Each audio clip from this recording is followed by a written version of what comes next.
Apoio Cultural Millennium, Centro de Línguas das Faculdades Trilógicas. Instituto de Ciência e Tecnologia Kepp e Pacheco, mantenedor das Faculdades Trilógicas Kepp e Pacheco e Nossa Senhora de Todos os Povos. Livraria Próton.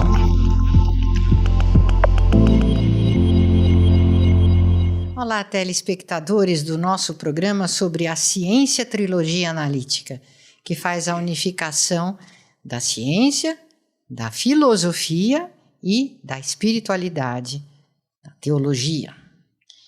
Então, estamos aqui mais uma vez para transmitirmos essa ciência do interior do ser humano, que nasce com a era da psicanálise. A psicanálise, ela foi a ciência que deu início à visão dos males interiores do ser humano. Antes tidos somente como os pecados, né? Que a pessoa ia a um confessionário tratar dos seus pecados. Mas a partir de Sigmund Freud, então, essa observação interna desse universo interno de intenções, pensamentos, sentimentos, atos, né, ideias que são inconscientizadas, escondidas. Esse autoconhecimento começou a ser tratado de forma científica com a psicanálise de Freud e depois foi desenvolvida por outros psicanalistas e Norberto Kepp, também psicanalista, ele desenvolveu essa ciência psicanalítica e criou a sua própria escola. E a sua escola de psicanálise, ele trata o ser humano de uma forma integral. Inclusive, psico vem de psique, e psique quer dizer alma. É impossível a pessoa fazer psicanálise, ser psicanalizado ou ser um psicanalista em profundidade, se não considerar o aspecto espiritual do ser humano. Se considerar somente o aspecto instintivo ou o social, ele está incompleto. Então, não ajuda a pessoa a chegar a um bom termo. Pelo contrário, pode ainda dificultar mais o seu desenvolvimento. Se a pessoa fica fixada em conceitos relativos aos instintos ou a questões sociais, externas, ele não está fazendo a psicoanálise, que é a análise do interior e que é a análise do ser. Evidentemente que essa análise ela se expande à sociedade. Assim como a atuação do interior se expande à sociedade, de uma forma benigna ou maligna. Então, a ciência da escola de Kepp se chama de psicossociopatologia. Então, estudando o interior do ser humano, nós temos instrumentos melhores para estudar a sociedade. Mas a vice-versa já não funciona, né? São as escolas que veem toda a causa da problemática do ser humano só no exterior, né?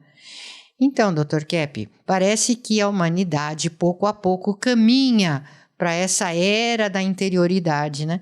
Quando vai ser a era da consciência, a era do ser, e aí, finalmente, a humanidade tem algum equilíbrio, né? Eu escrevi um livro, foi na França, né? O livro é sobre a questão do conhecimento. Então, eu escrevi nesse livro imitando aquele trabalho, né, que está na Bíblia lá do Antigo Testamento de Salomão, quando ele colocou assim, vaidade das vaidades, é tudo vaidade.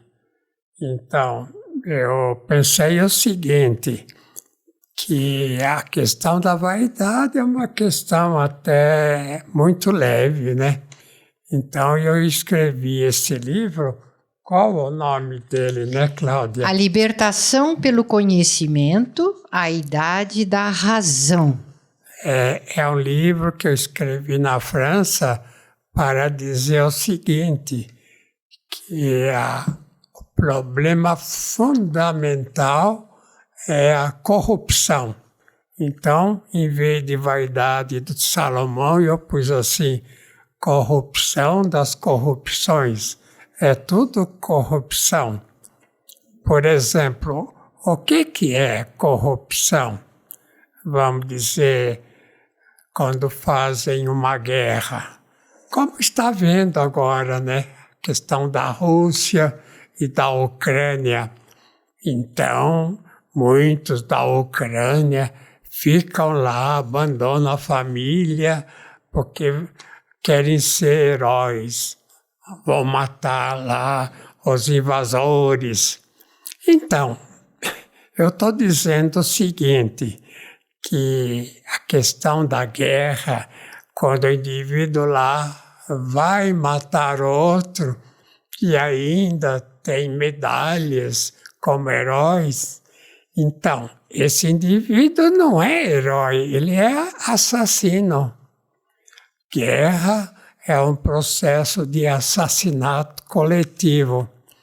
Não só quem faz a guerra, como quem aceita e quem também se prepara, como fala, aliás, na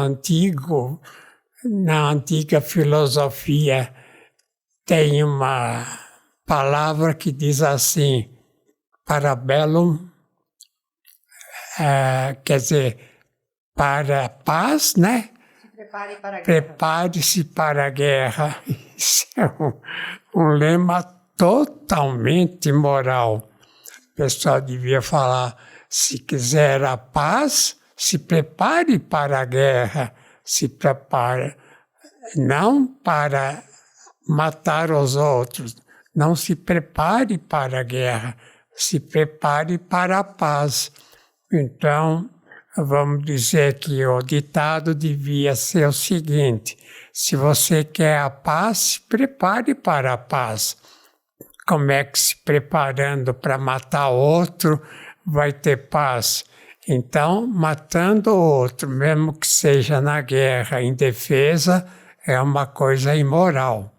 Agora, é claro que o indivíduo não pode, assim, se deixar matar também. Mas ele tem que ter essa filosofia na mente, né? Então, o que acontece em geral é a questão da corrupção.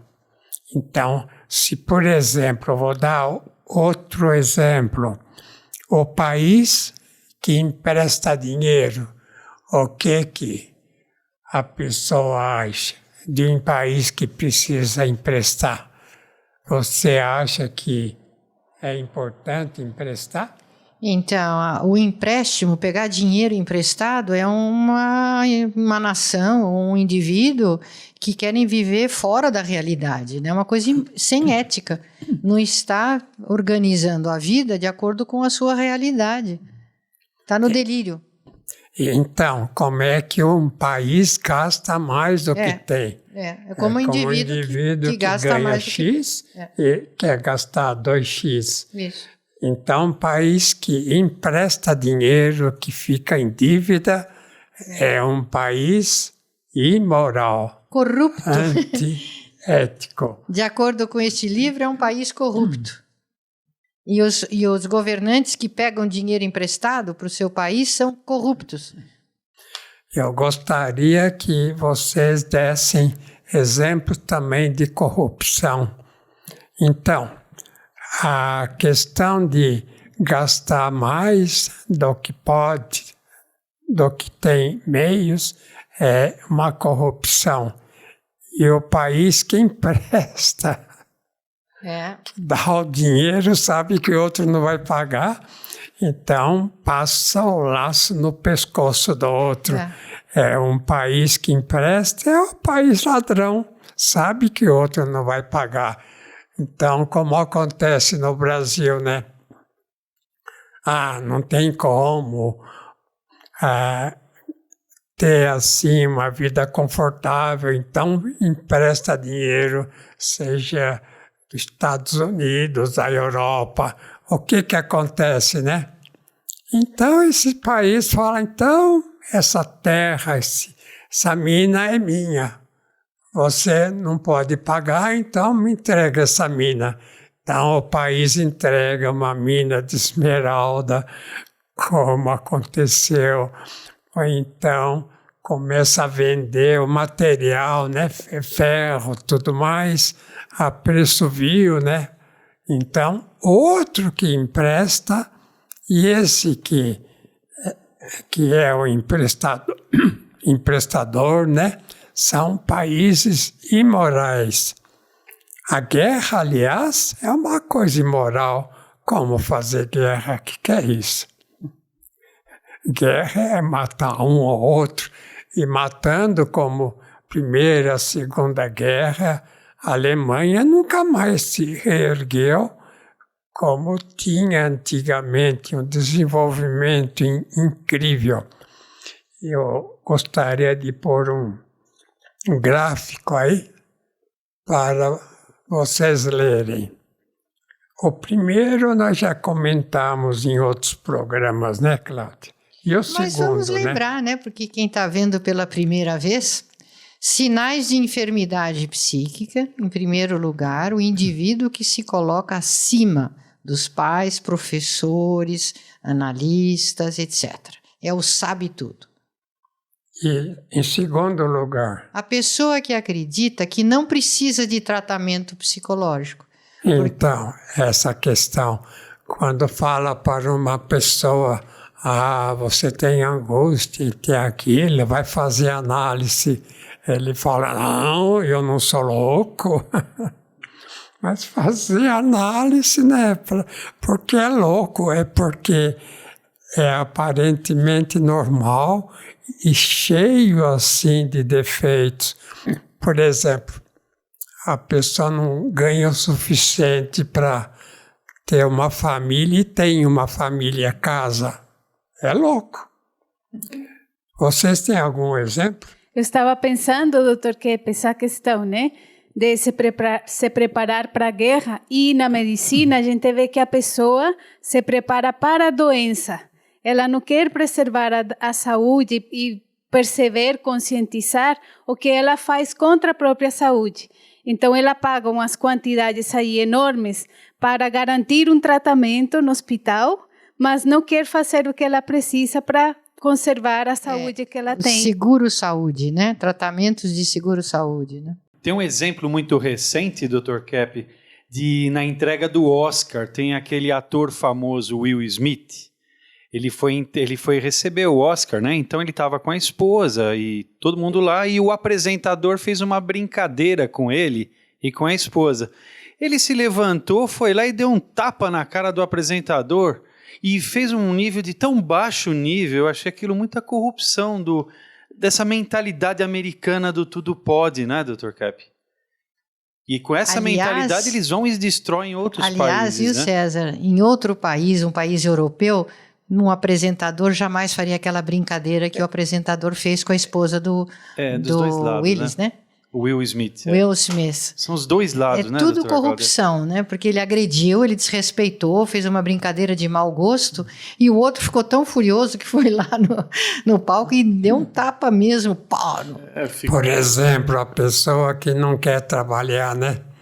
Eu tenho cliente que fala, trabalho, que coisa horrível, eu não consigo, faço isso, aquilo.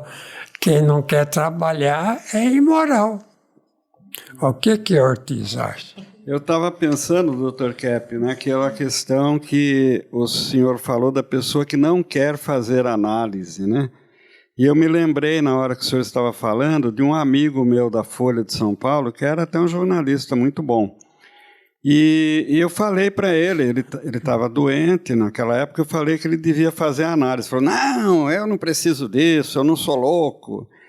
E depois de muitos anos eu encontrei com ele, Dr. Keppe, ele havia feito 25 cirurgias, ele me falou. tinha tido câncer, um monte de coisas. Então, o fato de não querer tratar da psique acabou com a saúde geral dele, né? Agora fala o doutor Rodrigo, a questão do direito, né? Então eu estava pensando, sabe o que é imoral e que é corrupção? É as leis legalizarem a imoralidade e a corrupção. Porque quando a gente fala da guerra, existe a lei da guerra. Quando a gente está falando da usúria, quando a gente está falando de emprestar dinheiro, existe uma lei que protege isso. Então, quando nós falamos de leis, muitas leis são delinquentes, elas são imorais. Então, em vez de cumprir a sua verdadeira razão e missão, que é o bem-estar, nós vemos essas leis justamente fazendo o contrário. Quer dizer, delinquindo. Então, tem o Código de Leis, né? Que vem de Hammurabi, dos povos antigos, depois no cristianismo. Então, a questão que eu vi nos Estados Unidos. Nos Estados Unidos, cada juiz responde e faz a lei conforme ele pensa. Então, não é que o indivíduo lá que é réu, vamos dizer, está sendo acusado, então ele vai julgar pela cabeça dele. Isso é uma coisa totalmente imoral. A pessoa, quer dizer, juiz, ou então promotor, advogado, tem que trabalhar com as leis conforme estão escritas. E a verdadeira lei, né, veio da civilização greco-romana, né? Agora, essa questão atual, né, de cada um pensar como quer, é errado. Por isso que eu pus lá nesse gráfico que a pessoa que acredita que não precisa tratamento, né, psicoterapia, é uma pessoa doente, né? Então, em terceiro lugar, veja lá no gráfico que está escrito. O indivíduo que pensa que pode realizar com êxito qualquer profissão. Olha, isso é tão comum, né, Dr. Kepp? Os clientes que vêm fazer análise dizerem: eu estou me sentindo muito infeliz, estou há muito tempo nesse mesmo trabalho, mesma profissão, já enjoei, agora eu vou começar a ser psicoterapeuta, ou vou fazer uma criação de galinhas, enfim, é algo totalmente diferente do que fez até então e acha que vai ser bem sucedido. Então, a Cláudia, o que ela falou, né? A pessoa só pode ter êxito, sucesso, num tipo assim de atividade. Se ele quiser misturar, quer ser médico, quer ser comerciante, quer ser isso, aquilo, ele não consegue ser nada. E qualquer outra profissão, advogado, né? Quer ser advogado, quer também ser juiz, então quer, por exemplo, ser comerciante. Então, ele nem é advogado, nem é promotor, nem é juiz, nem é comerciante. Então, é por isso que nesse segundo item, né, que eu pus, que todo ser humano tem a sua corrupção. Então, não há aquele ou outro que seja perfeito. Não, ninguém é perfeito. Então, é importante ver a corrupção que tem. Põe novamente o quadro lá para ver em terceiro lugar. Bom, esse era a megalomania. Agora, o quarto lugar, a pessoa que nunca se firma em uma atividade profissional. Ele não esquenta lugar. Isso, no quarto lugar, né? A pessoa que acha que é muito bom numa atividade. Então, mudando vai ser bom numa outra atividade. Nunca, jamais. Ele, quando muda de uma atividade para outra, ele perde a capacidade desta ou da outra. E em quinto lugar, né? Indivíduo que explica tudo ou se queixa de tudo. Todos eles não têm a ideia de que são assim. Então, isso mostra o indivíduo que nunca vê o problema nele. Então, quando fala questão econômica, o país está ruim. Não é o país, é ele que está ruim. A questão de emprestar dinheiro, né? Foi necessário por isso, por aquilo. Foi nada. Foi um tipo de corrupção, porque a pessoa não quis viver com o que tem. Vocês querem falar algum exemplo?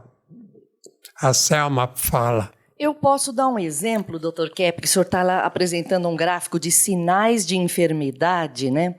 E eu queria trazer esse assunto do que está acontecendo com as crianças no mundo, que foi algo que eu vi uma pediatra trazer à tona essa semana, uma pediatra do interior de São Paulo, ela é neuropediatra. E ela disse que aquele órgão que fiscaliza as doenças, o CDC norte-americano, agora baixou para a normalidade das crianças de 2 anos de idade que elas falem 50 palavras, crianças de 2 anos e meio. E ela sentiu isso como um sinal de superalerta muito assustador. Por quê? Porque nessa idade as crianças já estão fazendo diálogos, já trocam ideias. E ela está preocupada, o que acontece, esse rebaixamento do nível cognitivo das crianças? Isso é um negócio planetário e é um estudo que tem sido feito desde 2004, não é agora a época de pandemia. E eles notam que esse abuso do uso excessivo de telas, que as crianças na mais tenra idade são colocadas em laptops, tablets e computadores e não fazem mais contato humano, muito menos contato humano com parentes, com amigos, e estão perdendo a capacidade cognitiva de se comunicar. Então, uma situação muito preocupante. Eles vão fazer aula de esportes, eles também não sabem pegar uma bola e brincar com a bola, não sabem pular corda. Os professores de educação física estão assustados com esse rebaixamento que está havendo com as crianças no mundo. Eu acho um assunto muito sério, né? Sabe, uma coisa atual muito assim ruim é colocar desde cedo um celular na mão de uma criança. Sem dúvida. Isso é praticamente condenar a criança a uma vida assim de ignorância, uma vida corrupta, uma vida fora da realidade. Quer dizer, em vez de educar, né, se os pais mimam toda pessoa muito doente ou inimiga assim do trabalho, da vida, inimiga assim dos outros, é uma pessoa mimada. Então, toda doença grave vem de falta de orientação dos pais. Então, os pais que não educam são pais sem ética, são pais imorais. Corruptos. Corrupção, não educar os filhos. E muitos usam o celular e as tablets justamente para não ter que educarem os filhos. Então, a Associação Americana de Pediatria, a Associação Espanhola de Pediatria também falam nesses termos, que um pai e uma mãe dar um aparelho para a criança menor do que 2 anos e até os 12 anos está cometendo um crime contra a saúde da criança, porque lesa totalmente, inclusive, a vida emocional. As crianças desenvolvem um quadro muito semelhante ao autismo, né? Que não tem contato com o interior.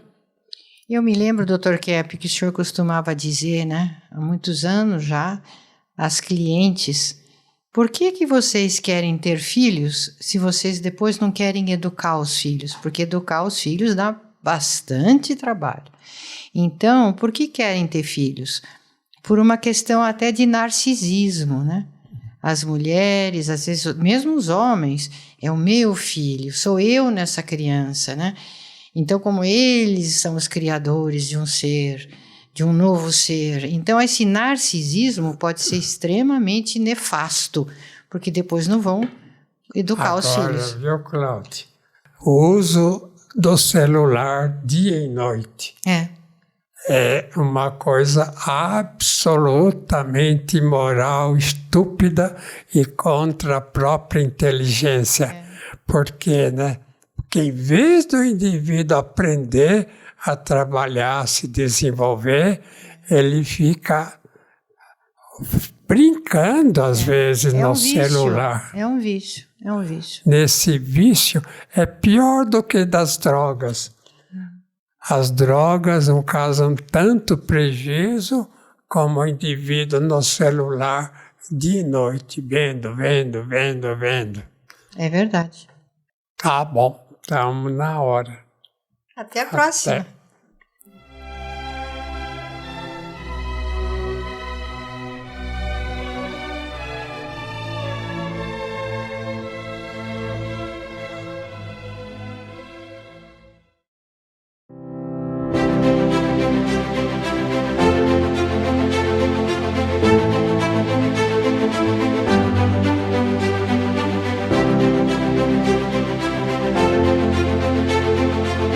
Chegaram os novos modelos dos ventiladores Kep Motor Art Deco.